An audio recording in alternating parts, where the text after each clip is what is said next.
This book has to be clearly one of the best books that I've read in my entire lifetime. I swear I'm not lying about it. This is one of those books that you need to keep in your shelf. It has to be there because it's so beautiful and it will move something in you.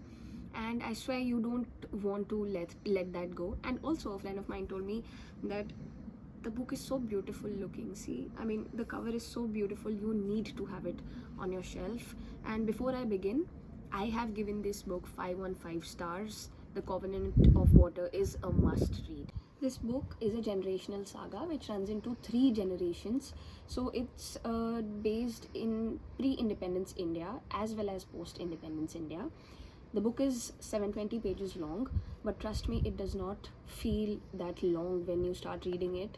You will be so invested in the book that it will not feel like it's a story. You will feel that you're a part of it. The story begins with a 12-year-old girl, and I will not reveal her name to you because it will be revealed later in the book, and if I tell you now, it will be a spoiler. So this girl is lying down with her mother, and she's too emotional because that's her last night in that house because she's getting married the next day. And when she reaches the church to get married, she sees that the groom is a 40-year-old man. And when this was revealed in the book, I thought, oh my god, it's another domestic violence story, or probably the guy has a problem and that is why they're getting her married to him. Turns out I was wrong, and I'm so glad I was wrong. The story unfolds from here. Now, after marriage, this 12-year-old girl reaches Parambil, which is like 500 acres of land of her husband, who is called Tambaran by people around. Now, in Malayalam, Tambaran means a king. So, anyone who owned such large estates were called Tambaran by people around. And this is the story from where it all begins. So this 12-year-old girl later becomes the matriarch of that estate, who is called lovingly by everyone Big Ammachi. Again, Ammachi means mother in Malayalam. So now the story begins with the love story of Big Ammachi and Tambaran. Tambaran is really a nice guy because he literally knows that he's married a child. So he really respects her, does not come near her, and make sure that she's not scared. But their love story is written in such a beautiful way. So on a daily basis, you can see that how their love evolves. So it is shown in the mundane tasks that we do on a daily basis. So for example, Begamachi makes erchi, that is chicken in Malayalam, the way he likes it, and that he makes. Otherwise, Tambaran would not go to the church, but if Big Ammachi, when she said that she wants to go to the church, he makes sure that she's going there every Sunday, that every day she feels special. She's reading newspaper to him every single day. So the love story that they have shown with these mundane things and woven it thread by thread makes their household so beautiful. I was literally in love with their love story. But as their relationship progresses, Big Ammachi has a revelation that Tambaran's family has a condition, or you can say curse, that every person, or in every generation, a person drowns in water and dies. Yes, even in shallow water where they could have saved themselves. And if the person does not die, they have major aversion to water. Now, this becomes a major source of stress for Big Ammachi. A son and a daughter are born to Big Ammachi, and son shows these symptoms of having aversion to water. Now everyone in her family is trying to protect their kids by telling them to not go near the water, asking them to promise that they will not go near water. Now we gotta understand that Kerala, which is a state in India, which is also called God's own country, is surrounded by water.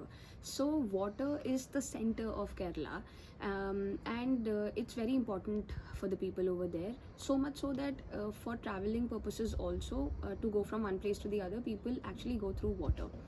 While this is the theme of the book, the author has beautifully woven the story around 3 generations. It does not feel boring or slow at all.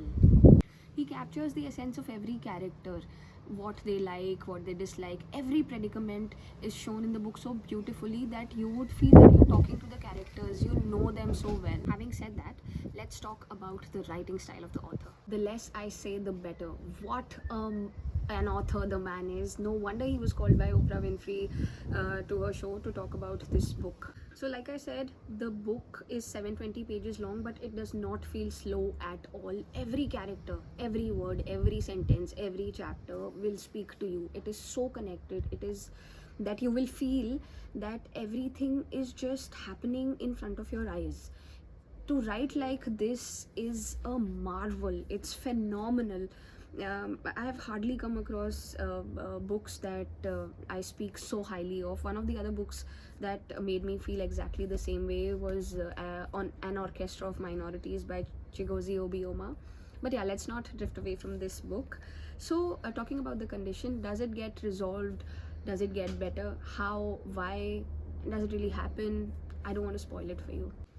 Now, the book, like I said, revolves around this theme, the condition, but it also talks about so many other things. Though the story is not real, but the scenario and the setting were real at some point in time in the past, either in Kerala or in India. So now let me give you an example. The book talks about leprosy, about development in a place, like how it becomes a district or became a district, how a post office came in a district long ago. It talks about opium addiction. It talks about how and when and why did Kerala become a communist state. It talks about doctors, medicines, so many things interwoven in this one story with one condition in that one theme. Now tell me, why should I not call this book a marvel? It's a wonder. So the author is a brilliant writer. He has these small details that he's given to the books, and there are some traits which are very common and peculiar to Malayalis. I can vouch that this is peculiar to them because I am also a half Malayali. My mom is from Kerala. So I totally know that nothing in this book that is written is not a Malu thing. Now let me give you an example. So what Malayalis do is they give a nickname to a person, depending on their trait. So in this book also there is this lady who does moral policing all the time and will call some even small thing done by anybody, and she'll call it indecent. So her name was Decency Kochama, and I have literally seen it in my family, that my family has given people so many nicknames that those people are still called by that name. I swear to God, I really till date do not know their real names.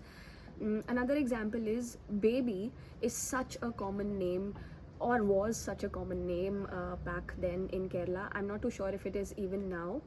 And there is a character in the book called Baby Mole, and my Nani was called Baby by her siblings. It is such a Mallu thing. You know what is the most beautiful thing about this story? Every character is so well detailed and written that you will start to live their lives. You will start to live with them, love them, and every character in this book learns something and you will learn with them. So they will speak some sentences that will move you, and then you will start realizing that actually it's the truth of life. And once you learn that, I don't think you will be able to unlearn it. You know what moved me? In the book, someone says, which I'm not going to reveal to you, that if you feel pain, you are lucky. You know why? Because a lot of people don't feel their skin. They can't feel the pain. They are just in discomfort all the time. So if you can really feel pain in your body and you can control a few things in your body, in your mind, in your life, feel lucky, because a lot of other people can't really do it. And these lines just hit home, because in the end you will realize that the author is trying to say, you know what, just surrender. Now about my favorite character in the book, I have loved all the characters. They're all so different. I have felt them. I have lived their lives through this book. But there is one character that I really feel biased towards, is Big Amachi. She's so loving, she's so resilient, she's so giving, she's so gutsy yet so vulnerable. And You know why I'm biased towards her? Because she absolutely reminds me of my nanny. She's so positive. She always looks forward to having new things in life. For every problem, people come to Big Ammachi and she becomes the problem solver. I don't know how. She would just say something that will make you feel better. It will make you feel everything is all right and everything is so beautiful. So if you want to read a book which will move you, which will make you think positively about life, which will make you fall in love with fictional characters, and which will teach you how to keep your strength and resilience, this is the book for you. Please, please, please read it. The Covenant of Water by Abraham Verghese. One of the lines which is my favorite from the book is, I want to read it out for you. Because you're a woman, you can do whatever you imagine you can do.